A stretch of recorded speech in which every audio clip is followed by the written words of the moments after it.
Se habla mucho de la propiedad de los medios y la importancia de la propiedad de los medios, y pareciera ser simplemente un tema antimonopólico. Los monopolios obviamente rivalizan con los temas legales para la libertad de empresa y el tema económico.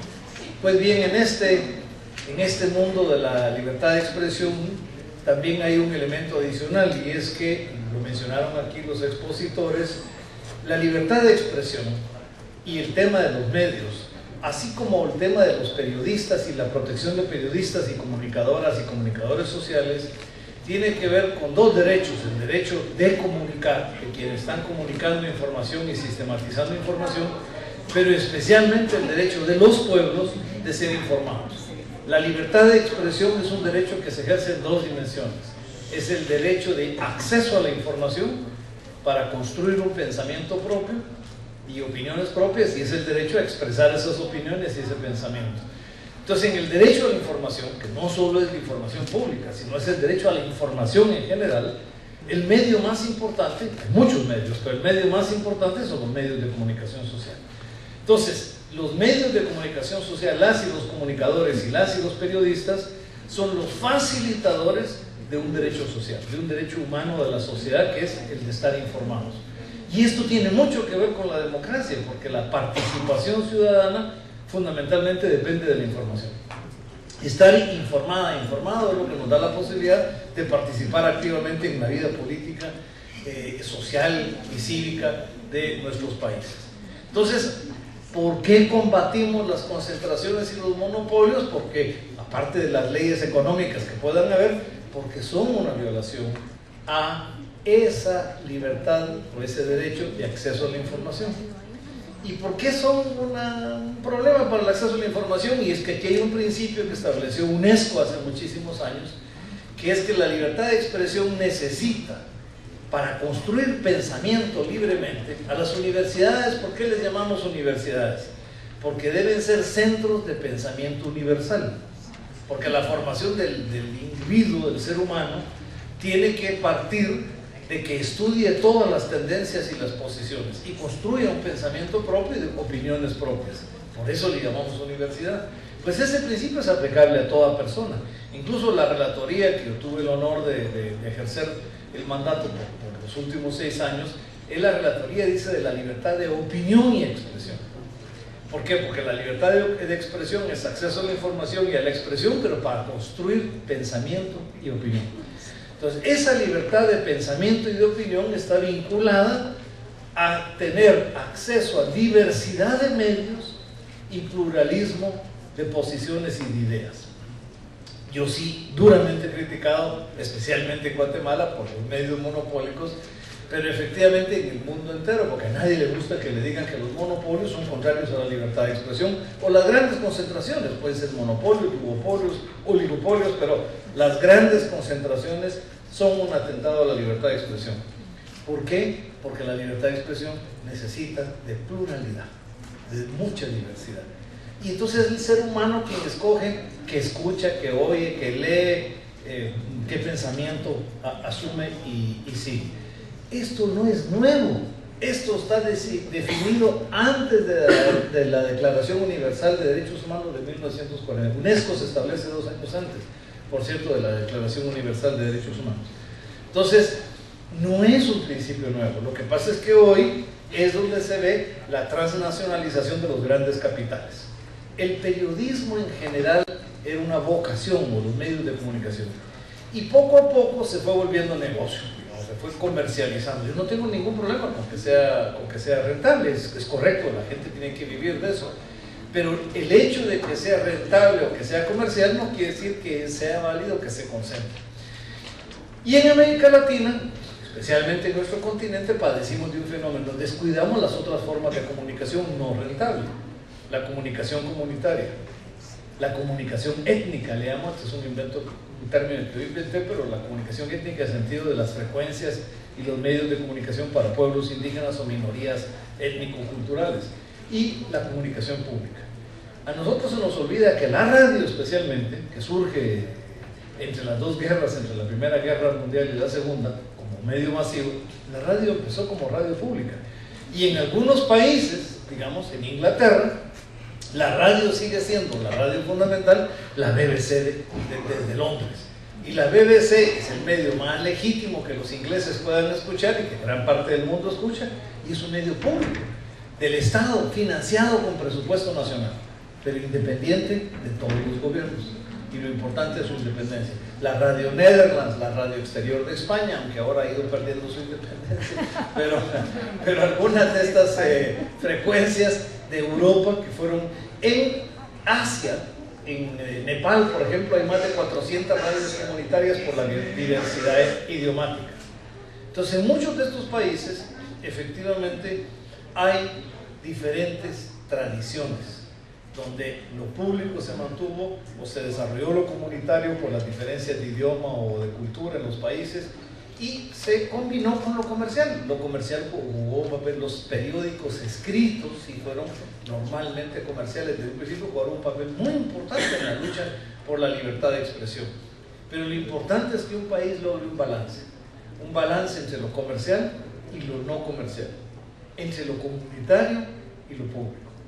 Y es aquí donde en América Latina, como decía yo, lo fuimos perdiendo. Y parece que solo fue lo comercial lo que vale y no lo demás, no lo que no es lucrativo. Y hasta la fecha, si quisieran verlo, la TGW que se mencionó en el caso de Guatemala, fueron reducidas al mínimo las frecuencias, digamos, ¿no? Y mantenidas solo por alguna programación minúscula, pero no con el énfasis y con la fortaleza que habían de tener. Aquí se fueron adicionando temas nuevos. El Internet es un gran desafío, y como el Internet es un sistema universal, en las telecomunicaciones se insistió mucho también en la defensa de la cultura de lo local.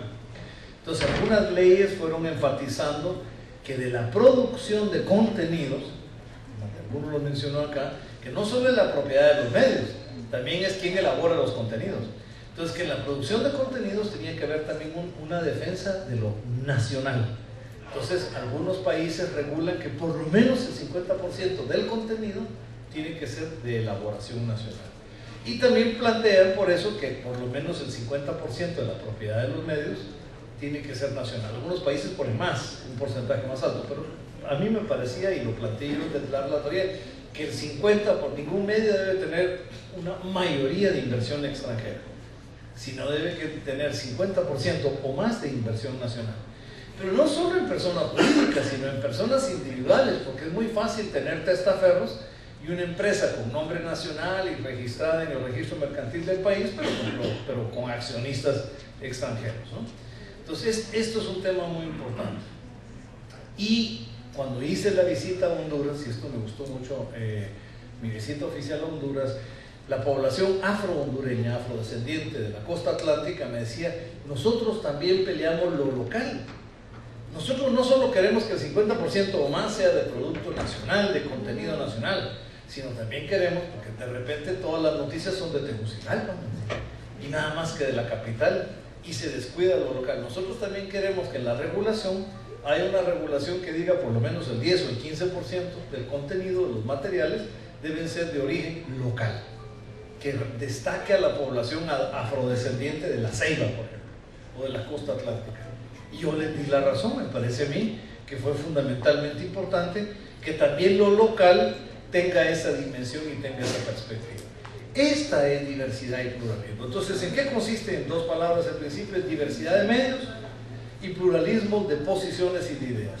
Y la diversidad de medios quiere decir que hay medios comerciales, sí, que hay medios comunitarios, que hay medios étnicos, le llamo yo, tanto por pueblos indígenas como por minorías particularmente identificadas, y medios públicos estatales, independientes. Esto es lo importante, no controlados por un partido o por quienes tengan el poder de creciendo todos. Esto es lo que le da a un país esta diversidad y esta posibilidad de ejercer su función democrática. Y aquí es donde yo fui, ya en la práctica, descubriendo el valor más importante. No solo es la información que quiere decir el acceso a la información, que es parte de la libertad de expresión, no solo es el ejercicio de la libertad de pensamiento, sino también era el ejercicio democrático. Porque en los países de las grandes concentraciones de medios la posición política en las elecciones es inducida. Mi último informe, tengo 2 informes que están en el portal web del Alto Comisionado de Naciones Unidas para Derechos Humanos, que creo que son muy relevantes para esto. Uno que presenté a la Asamblea General en octubre del año pasado en Nueva York, que es el derecho a la verdad, que tiene que ver con el acceso a la información, como la información relacionada con establecer la verdad de las violaciones de derechos humanos no puede tener cortapisas ni limitaciones por ningún Estado, y muchos Estados lo tienen ya en su ley de acceso, que ni seguridad nacional es una excusa cuando se trata de derechos humanos. Pero el otro informe, que presenté hace 3 semanas en Ginebra, es el informe de comunicación político-electoral y libertad de expresión. Y ahí lo que yo planteo es que lo más importante para defender nuestros sistemas electorales, para que sean democráticos, es la transparencia. La transparencia en las finanzas. Que los partidos políticos, por ejemplo, no son instituciones de Estado, pero sí deben ser considerados instituciones públicas, como parte de lo público, porque son el acceso al poder político, son el intermediario entre la población y el poder político, y por consiguiente se les debe aplicar las mismas normas que a las instituciones de Estado. Entonces, si a las instituciones de Estado se les puede pedir información financiera, de gasto, de manejo, de transparencia, a los partidos políticos también. La forma de hacerlo no es en forma directa, porque sería muy complicada, sino a través de la autoridad electoral. Todos los partidos tendrían la obligación, en el mundo entero, esto lo planteo para el mundo siempre, deben informar a la autoridad electoral de todas las donaciones que reciben, cómo lo gastan, quién lo da, cómo lo gastan y cómo lo usan. Esto no solo le da información a la población sobre la posición ideológica y quiénes están financiando un partido o un candidato, sino muy especialmente protege el sistema político contra los dineros ilícitos, contra el dinero que venga del narcotráfico o del crimen organizado, que puede infiltrarse, ya se infiltra en algunos países, en los procesos electorales. Muy importante. Pero el segundo elemento de transparencia que yo pongo en el informe, que también debe tenerse como información a través de la autoridad electoral, es el de la propiedad de los medios. Porque todo medio puede apoyar un candidato a un partido, sí, esa es libertad de opinión. Y pueden simpatizar con quien quieran, pero la población también tiene el derecho a saber por qué, quiénes son los dueños. Y los dueños no solo implica la corporación o la sociedad anónima con su nombre así bonito, que son los dueños. Los dueños es la identificación de los dueños individuales, de las personas naturales, que son los propietarios de un medio. Porque si no, corremos el riesgo de que haya medios que se vuelvan corporativistas y que defiendan los intereses corporativos de un sector político, económico o social. Entonces, esto también es parte de la transparencia. Conocer quiénes son los propietarios de los medios es parte de esa transparencia de un sistema político democrático. Yo pensé que más de algún país iba a brincar, el debate duró 2 días, y pensé que algún país iba a protestar y ninguno protestó. Más bien todos estuvieron de acuerdo con el informe. Entonces yo asumo que había un consenso de aprobación en Naciones Unidas. Pero ya veremos en el futuro, porque la tarea está en la implementación de estas normas de transparencia. Pero el gran desafío es ese, es cómo logramos generar un ambiente de transparencia hasta en la comunicación. Porque la comunicación debe ser visto como un servicio social, como una vocación, que puede ser comercial, sí, puede ser pública, puede ser comunitaria, pero como un servicio social, un servicio para ejercer un derecho de la sociedad. Y por último, 2 palabras sobre el tema comunitario.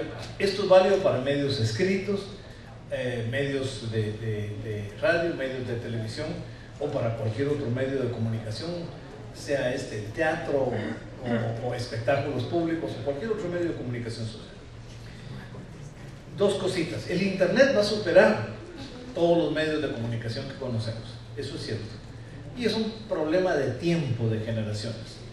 Pero mi gran descubrimiento, por lo menos para mí, cuando el informe sobre comunicación política, fue que todavía en los procesos electorales el 80% de la información que determina el voto está en la televisión. Ni siquiera en los medios escritos, ni en la radio, ni en el internet, está en la televisión. Entonces, claro, el manejo de los monopolios de televisión puede determinar el voto de un país.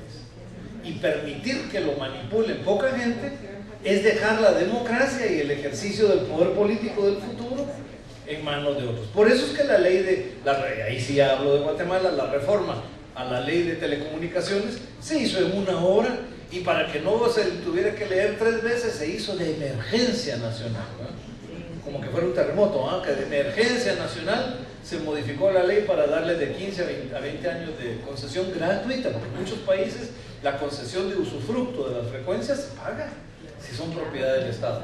Guatemala es de gratis, ¿no? Y de emergencia. ¿Por qué? Porque ese es el poder que mantiene la televisión sobre los legisladores, sobre la gente que está en el Congreso. Vayan a ver ustedes qué diputado o diputada levanta su voz contra los monopolios. Yo no he encontrado ninguno. Pero yo creo que este sí es un tema de defensa de la democracia muy importante. Creo que el Internet en el futuro va a modificar eso, y creo que es importante fortalecer por eso el uso del Internet y las redes sociales. Pero esto llevará algún tiempo. Yo terminaría diciendo que también en la comunicación comunitaria hay un peligro, y es que se ve siempre como algo secundario. Tienen que ser frecuencias chiquitas, de poca potencia, las 3P decían, pocas, pobres y de poca potencia. Y eso tampoco es cierto.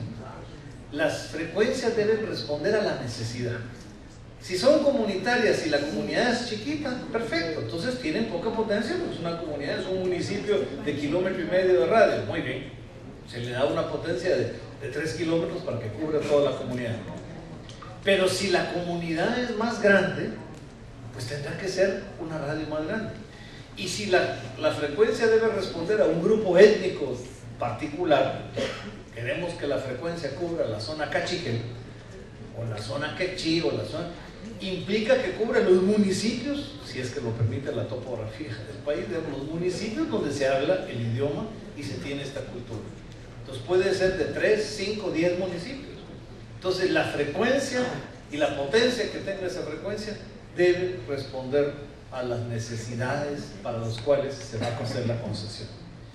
Y por último, que sean no lucrativas.